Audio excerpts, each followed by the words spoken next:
Magpainit na rin ako ng mantika at iprito ko na rin yung isdang labahita.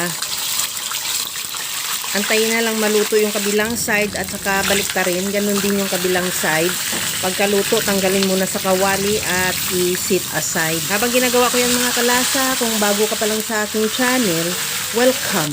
At huwag kalimutan mag-subscribe at i-click ang bell button para sa mga notification.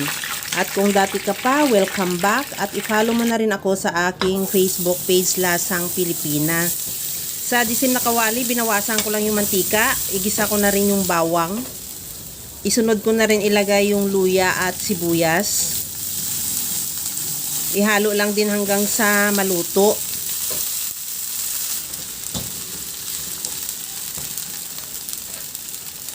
Maglagay na rin ako ng kamatis.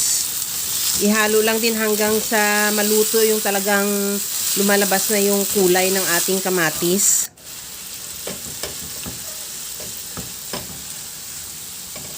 Okay na yung ating kamatis. Ilagay ko na yung black beans or tausi.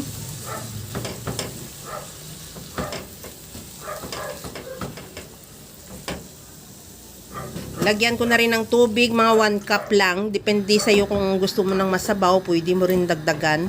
O kung ayaw mo, pwede mo rin bawasan. Timplahan ko na siya ng toyo, paminta. Maglagay din ako ng asukal. Optional, kung ayaw mo ng may asukal, pwede naman hindi ka maglagay. At timplahan ko na rin ng liquid seasoning. Antayin na lang din makulo at ilagay na natin ulit yung ating piniritong isda na labahita.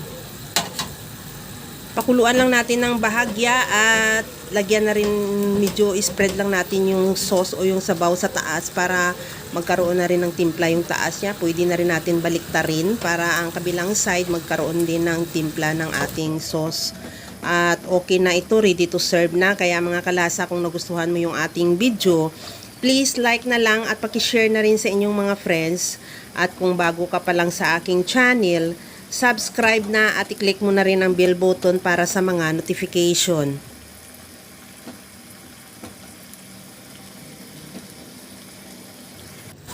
Mag-garnish na rin ako ng ceiling green, optional. Kung ayaw mo ng medyo maanghang, pwede naman spring onion ang ilalagay mo. At hanguin na lang natin yan at ready to serve na. Kaya mga kalasa, alam ko, kayang-kaya mo tong gawin dahil sa sobrang simple at napakadali niya lang lutuin.